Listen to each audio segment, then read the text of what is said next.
की बनाई नीति से या फिर अपनी कोई मेहनत भी उसमें होगी। मनु भाकर की जीत को अगर कांग्रेस कह रही है कि उसके दौर की बनाई नीति से अभी तक जीत हासिल कर रहे हैं खिलाड़ी, तो फिर मनु भाकर के लिए भी सवाल खड़ा होगा कि उन्होंने क्या मेहनत नहीं की। दूसरी तरफ क्या बजट को लेकर जो आरोप प्रत्यारोप लगाया जा रहा है उसमें सच्चाई है, क्योंकि हरियाणा को कम और गुजरात को कहीं ज्यादा दिया गया है बजट, ये आरोप कांग्रेस की तरफ से लगाया गया। यानी खेल और खिलाड़ियों के बीच में सियासत इस वक्त प्रभावी दिख रही है।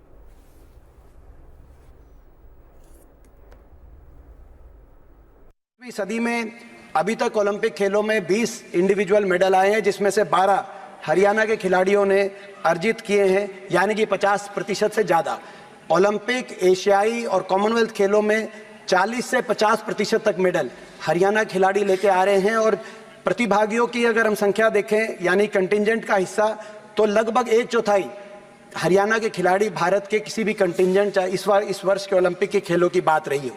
लेकिन हमें उम्मीद थी कि प्रोत्साहन मिलेगा और पुरस्कार मिलेगा, लेकिन खेलो इंडिया का जो ब्यौरा दिया गया इस सदन में परसों मंत्री जी द्वारा, उसमें ये पाया गया कि 2200 करोड़ कुल व्यय में हरियाणा के बातें केवल 65 करोड़ रुपए, यानी कि 3% से कम की राशि हरियाणा को दी गई, जो कि मैं समझता हूं किसी भी अनुपात में ये न्याय संगत नहीं है। दूसरी ओर गुजरात जैसे प्रदेश, वहां पर 500 करोड़ से ज्यादा, 20% गुजरात को दिया गया खेलो इंडिया का आज तक का पूरा भारत का बजट, और 20% उत्तर प्रदेश को।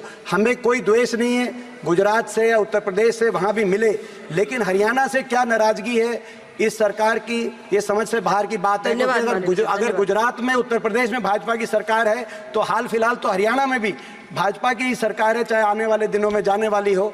मेरा यही सरकार से ये आग्रह है कि हरियाणा के साथ न्याय हो, तो हरियाणा के साथ भी न्याय मिले और हमें बजट मिले।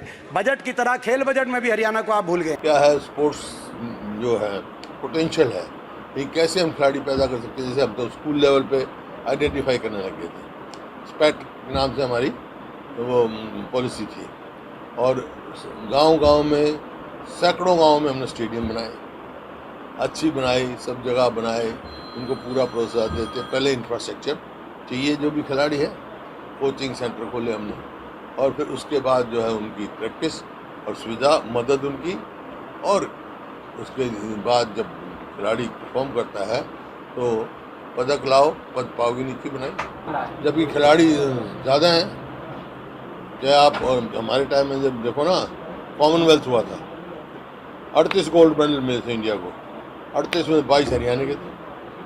ओलंपिक्स में 6 मिले, 6 में से 4 हरियाणा के थे। तो ये आप जो हरियाणा को ज़्यादा चीज़, हरियाणा में ज़्यादा पोटेंशियल है, खिलाड़ी देश का नाम ऊंचा करें।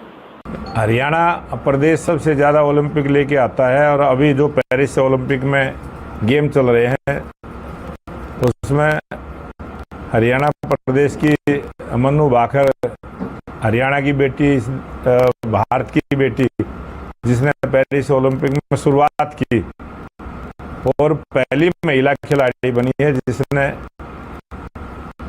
मेडल लेने का काम किया है। ऐसे अनेक खिलाड़ी जो 2014 के बाद, जब कांग्रेस का राज था, उस समय देश में कितने मेडल आते थे, और भारतीय जनता पार्टी की सरकार आने के बाद ये मेडल कैसे बढ़ गए। ये कोई पॉलिटिकल तौर से नहीं बढ़े।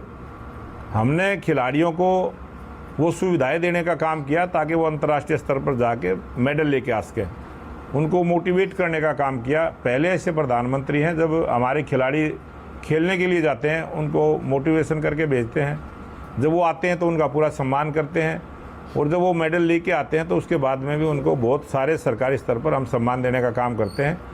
और ये भारतीय जनता पार्टी की सरकार की नीति और नीयत दोनों ठीक हैं, इसलिए हमारे मेडल बढ़ रहे हैं।